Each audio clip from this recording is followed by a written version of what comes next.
जय हिंद साथियों। आज जो हम चर्चा करेंगे क्लास 10th के फिजिक्स का ये लेक्चर, जिसमें से हमने लेंस के बारे में बताया था कि लेंस के प्रकारों के बारे में बताया था, और हमने ये बताया था कि लेंस की जो प्रकृतियां होती हैं या कैसे पहचान किया जा सकता है। जैसे बीच में यदि यार मोटा कोई लेंस हो और किनारों पर पतला हो तो क्या कहलाएगा, और किनारों पर पतला हो और बीच में मोटा हो तो क्या कहलाएगा, बात एक ही है। ठीक है। इसके अलावा हमने बताया था उत्तल अवतल। ठीक है। ये सारी बातें हमने पिछले सेशन में क्लियर किया था। तो आज इस सेशन में हम क्लियर करेंगे लेंस से संबंधित कुछ परिभाषाओं के बारे में, डिटेल में चर्चा करेंगे। जैसा कि ये लेक्चर जो हुआ है लेंस का, ये दूसरा लेक्चर है। बहुत ही ध्यान से सारी चीजें समझना, यहाँ तक यानी पूरा का पूरा कॉन्सेप्ट क्लियर हो जाएगा। और इसके अलावा ये जो भी एग्जाम से रिलेटेड है, हम पूरा प्रयास करेंगे कि एग्जाम से रिलेटेड कोई भी टॉपिक छूटना नहीं चाहिए। तो चलिए भैया, हम बात करते हैं यहाँ पर लेंस के से संबंधित कुछ परिभाषाओं के बारे में। जैसा कि पहली परिभाषा के बारे में हम चर्चा करते हैं कि वक्रता केंद्र क्या होता है। वक्रता केंद्र के बारे में समझते हैं। तो वक्रता केंद्र क्या होता है भैया, जैसा कि हमने यहाँ पर ये एक लेंस बनाया, थोड़ा बड़ा बना देते हैं और रफ भी, ये ऐसे इस प्रकार से हमने एक कोई लेंस बनाया, और ये हमने एक अवतल लेंस बनाया इस प्रकार से। ठीक है, ध्यान देना, सारी चीजें क्लियर हो जाएंगी। ठीक है। वक्रता केंद्र की बात करते हैं, समझना वक्रता केंद्र कहाँ हो।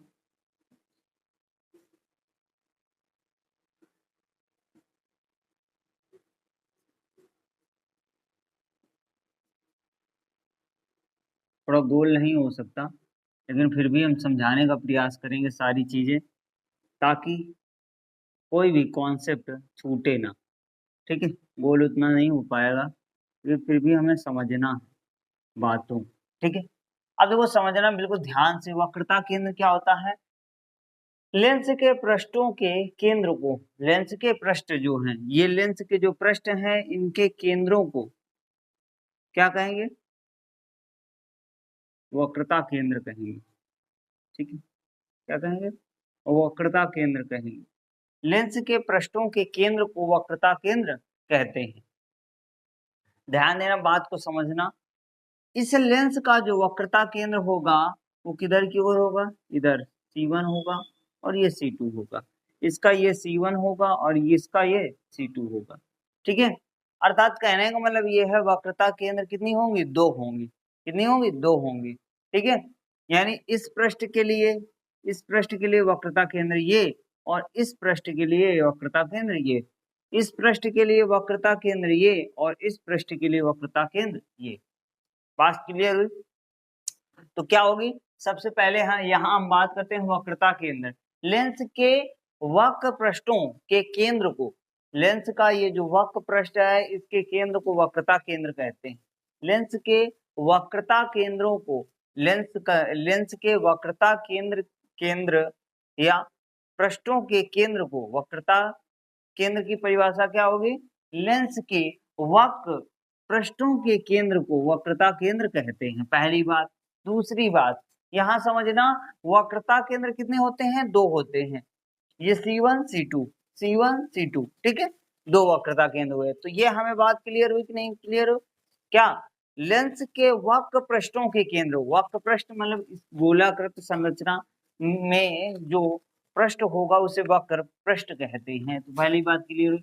दूसरी बात, वक्रता त्रिज्या क्या होती है, ध्यान देना, वक्रता त्रिज्या क्या होती है। तो ध्यान देना, एक बात समझना यहाँ पर, क्या गोले के वक्रता त्रिज्या को, गोले की वक्रता त्रिज्या को, अर्थात कहने का मतलब ये है, इसके केंद्र पर प्रकाशिक केंद्र होता है।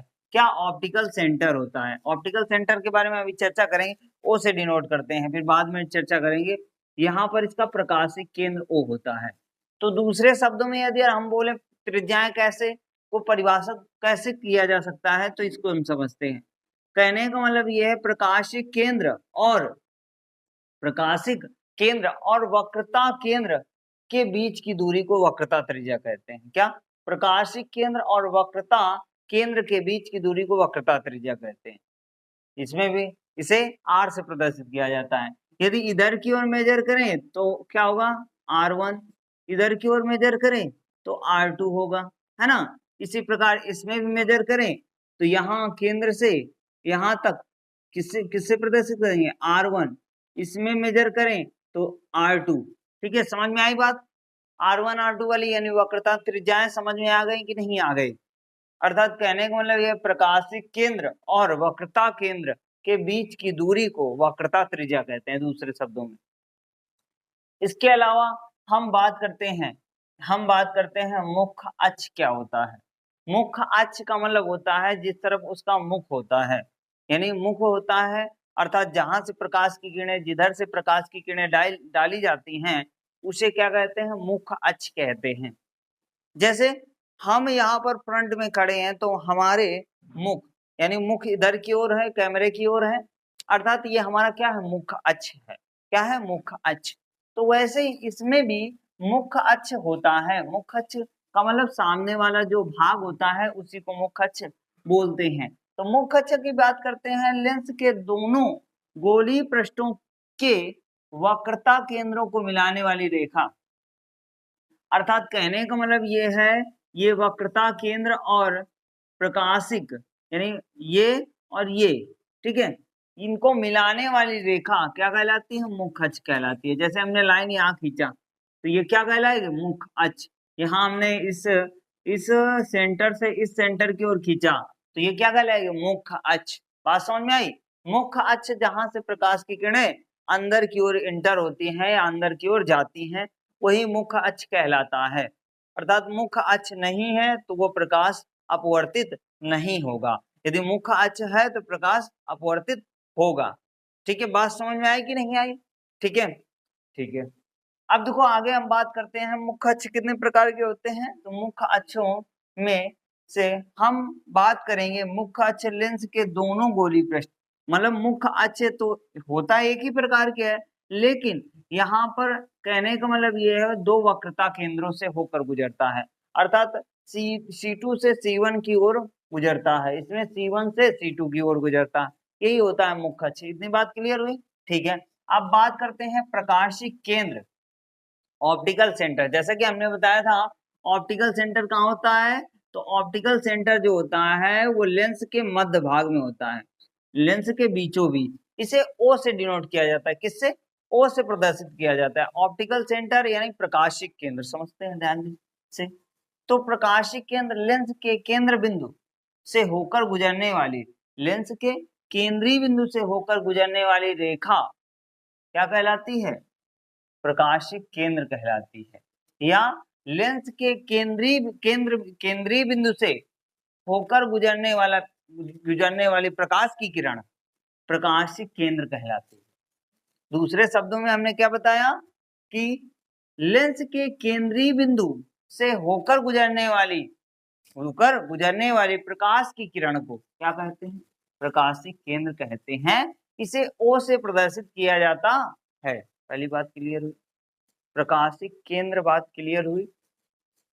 लेंस के केंद्रीय भाग से होकर गुजरने वाली या केंद्र बिंदु से होकर गुजरने वाली प्रकाश की किरण जिस बिंदु से होकर गुजरती है, प्रकाश की किरण लेंस के जिस बिंदु से होकर गुजरती है उस बिंदु को प्रकाशिक केंद्र कहते हैं। सबसे सरल परिभाषा, प्रकाश की किरण जिस बिंदु से होकर गुजरती है उस बिंदु को लेंस का प्रकाशिक केंद्र कहते हैं।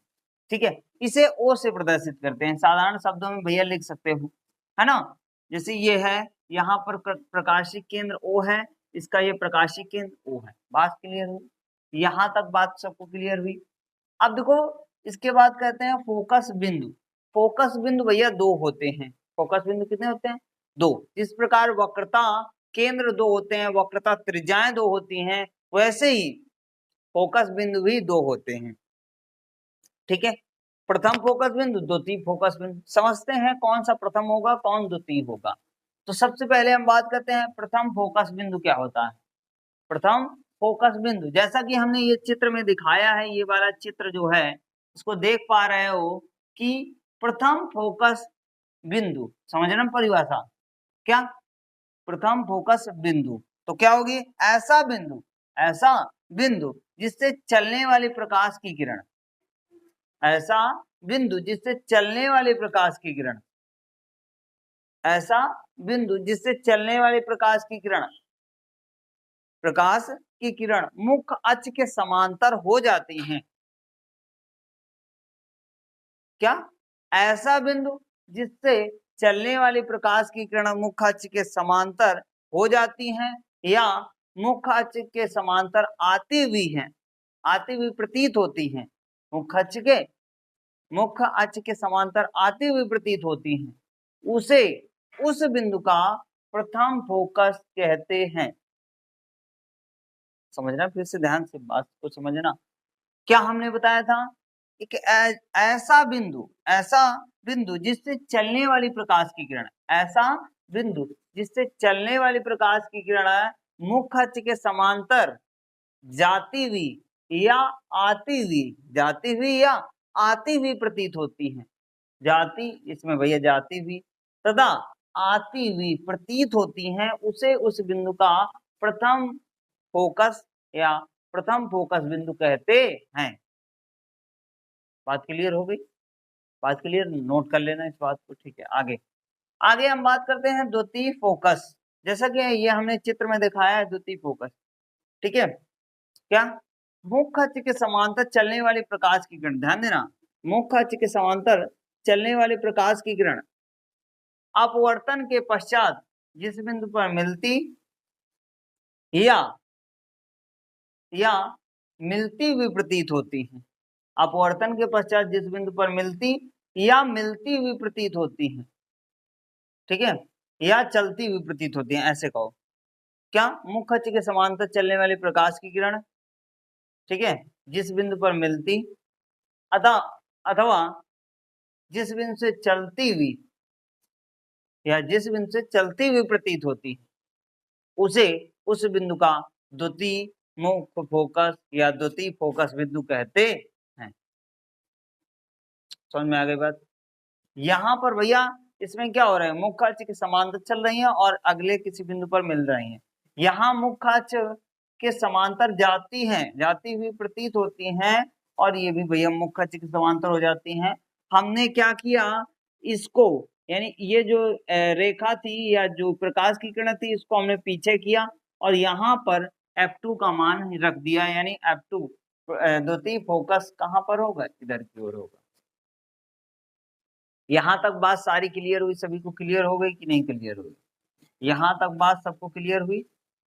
सबको क्लियर हो गई भाई? किसी को डाउट है यहां तक? यहां तक किसी को डाउट है? आगे हम बात करते हैं, ये तो हो गई। फोकस दूरी किसे कहते हैं? फोकस से प्रकाशिक केंद्र के बीच की दूरी, कहां से भैया, यहां से लेकर यहां तक की दूरी, ठीक है, ध्यान देना, यहां से लेकर यहां तक की दूरी तो हम क्या कहते हैं, फोकस दूरी कहते हैं। क्या कहते हैं? फोकस दूरी कहते हैं। क्या कहते हैं? फोकस दूरी कहते हैं। समझना बात को, प्रकाशिक केंद्र और मुख्य फोकस के बीच की दूरी को क्या कहते हैं, फोकस दूरी कहते हैं। क्या कहते हैं? फोकस दूरी कहते हैं, ठीक। सॉरी, यहाँ F1 होगा, यहाँ, हाँ सॉरी, यहाँ F1 F2, ठीक है। तो भैया बात को समझना, यहाँ पर हमने क्या बोला, ये जो है ऑप्टिकल सेंटर यानी प्रकाशिक केंद्र से मुख्य फोकस तक की दूरी को या फोकस बिंदु के दूरी को, फोकस बिंदु तक की दूरी को क्या कहते हैं, फोकस दूरी कहते हैं। बात क्लियर हुई कि नहीं क्लियर हुई? बात यहाँ पर क्लियर हो गई कि नहीं क्लियर हो गई? फोकस से, ठीक है, यानी प्रकाश फोकस से, एफ से, यहाँ से प्रकाशिक केंद्र O तक की दूरी को क्या कहते हैं, फोकस दूरी कहते हैं, पहली बात। दूसरी बात, फोकस तल किसे कहते हैं? तो भैया इसको समझना, मुख्य अक्ष के लंबवत व प्रकाश बिंदु से गुजरने वाला तल फोकस तल कहलाता है। क्या फोकस तल कहलाता है। अर्थात कहने का मतलब ये है, ये जो है ये लंबवत है, और लंबवत इसी तल को, ये वाला जो तल है इसे प्रथम फोकस तल बोलेंगे, इसे द्वितीय फोकस तल बोलेंगे, इसे द्वितीय फोकस तल बोलेंगे, इसे प्रथम फोकस तल बोलेंगे। तो भाई ये लंबवत होता है, और यानी लंबवत व फोकस बिंदु से गुजरने वाला तल होता है। ठीक है, तो यहाँ तक बात सबको क्लियर हुई। आई होप यहाँ तक क्लियर हुआ होगा। यदि क्लियर हुआ है तो दोस्तों के साथ में शेयर कीजिए। चैनल पर नए हो तो चैनल को सब्सक्राइब कर लीजिए। तब तक के लिए अगले वीडियो में मिलते हैं, तब तक के लिए जय हिंद।